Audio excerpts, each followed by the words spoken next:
कलाकुसरीच्या सोन्याच्या दागिन्यांसाठी कोल्हापूरची सराफ पेठ प्रसिद्ध आहे. कोल्हापुरी साज, राणीहार, बकुळीहार, पोहेहार, बोरमाळ, मोहनमाळ, मंगळसूत्र अशा दागिन्यांच्या विशेष नजाकतीमुळं अन्य जिल्ह्यातले लोकसुद्धा कोल्हापुरात खरेदीसाठी येत आहेत.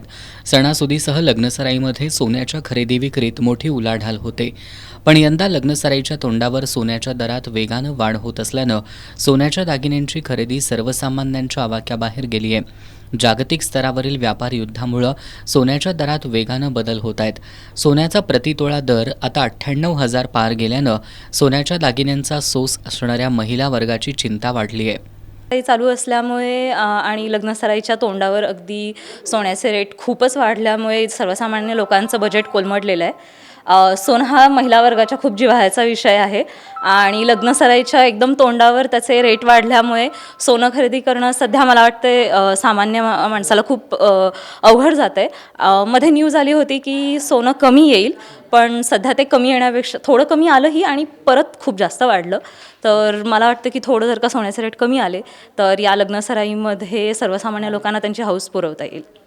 काढायला नाही पाहिजे. लेडीजला म्हणजे हेच हे होते ना, शॉक असते सोन्याचं. मग आता सगळं घरी बसले बघा, कोण दिसत पण नाही इथं. जरा कमी व्हायला पाहिजे, 50 किंवा 60 तेवढं झाले तर बस. तेवढं सोन्याच्या दरातील या वाढीचा नवीन दागिने खरेदीवर परिणाम होऊ लागला असून अनेक ग्राहक जुनं सोनं मोडून नवीन दागिने तयार करून घेताना दिसत आहेत. सातत्याने वाढ होतच आहे. आता म्हणजे आम्ही सोनं खरेदी करायचं बंदच केलेलं आहे. म्हणजे आहे त्याच्यातच नवीन घ्यायचं असेल तर जुनं मोडून त्याच्यातच करणे. जादाचं काही घेतच नाही. आता 1 लाखापर्यंत गेलेलं आहे सोनं. आणि 5 वर्ष झाली माझ्या लग्नाला, तेव्हा 50,000ने घेतलं होतं. 5 वर्षात जवळजवळ 50,000. सोन्याच्या दरावर अनेक घटक परिणाम करत आहेत. यातील बहुतांश घटक हे आंतरराष्ट्रीय पातळीवरचे आहेत.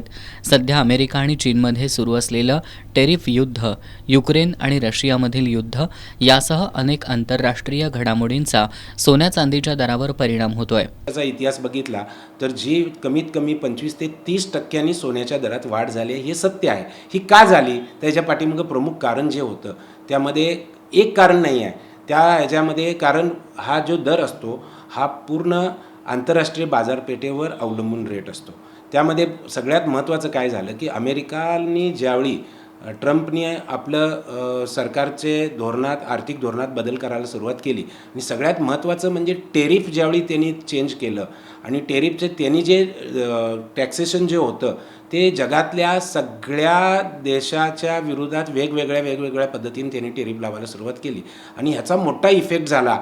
त्यावेळी थोडा सोन्याचा दर कमी झाला. मात्र तो किती दिवस राहिला तर 2-5 दिवस राहिला. लोकांनी सोनं विकायला आले की 55-60 हजार होणार आहे, सोनं विकूया. तर मला याच्यातनं एक सांगायचं आहे की असं कुठलंही इतकं प्रचंड कमी सोनं होईल असं आता सध्या तरी वाटत नाही. आणि काही अर्थशास्त्री असे सुद्धा म्हणतात की आज सोन्याचा आत्ता प्रति अंश रेट बघितला तर जवळजवळ $3300 झालेला आहे. तो आपला 15 दिवसाआधी 3100पर्यंत होता आणि मागील 2021 साली तो 2100 ते $2200 प्रति अंश रेट होता. तो रेटसुद्धा पण आता जवळजवळ 3500 होईल अशी अपेक्षा सगळेजण त्याचे अंदाज व्यक्त करायला लागलेत. तर तसा जर रेट झाला तर सोनं ₹1,00,000-1,25,000 व्हायला तुम्हाला वेळ लागणार नाही. मात्र त्याची शक्यता किती? तर ह्याचा रेशो बघायला गेलो तर वाढायची शक्यता 70-80% आहे. कमी व्हायची शक्यता 20%च्या आसपास आहे. जेवढा वाढला आहे तर कमी पण होऊ शकतोय, नाही होऊ शकत असं म्हणता येत नाही. मात्र कधी होईल? कारण सध्या जगभरात आर्थिक वॉर इतक्या प्रचंड प्रमाणात सुरू आहेत. चायनाच्या बाबतीतला निर्णय चायना वेगवेगळ्या पद्धतीने घेते. अमेरिका रोज आता परवाच बघितलं तर 256% त्यांनी त्याच्यावर टेरिफवर चायनाला लावलं. चायना काहीतरी वेगळं हे करते. परत आपल्या जर जगामध्ये बघितलं रशिया युक्रेनचं युद्धाचं जे आहे ते अजूनसुद्धा थांबत नाही आहे. त्याचबरोबर MCX कमोडिटी मार्केट जे आहे, वायदा मार्केट, ते पण अवलंबून असतं. ज्यावेळी एवढा सोन्याचा रेट वाढला आहे तर वायदा मार्केटमध्ये लोकं जी धनाढ्य लोकं असतात ती लोकं त्याच्यावर पुढं सेल करतात आणि नंतर कमी झाल्यावर बाय करतात. तर हे अशा कित्येक असे पैलू आहेत की याच्यामुळं सोन्याच्या दरामध्ये प्रत्येक वेळी कमी जास्त प्रमाणात होऊ शकतं. मला खूप वेळा असं विचारलं जातं की ग्राहकांनी याच्यात काय करावं?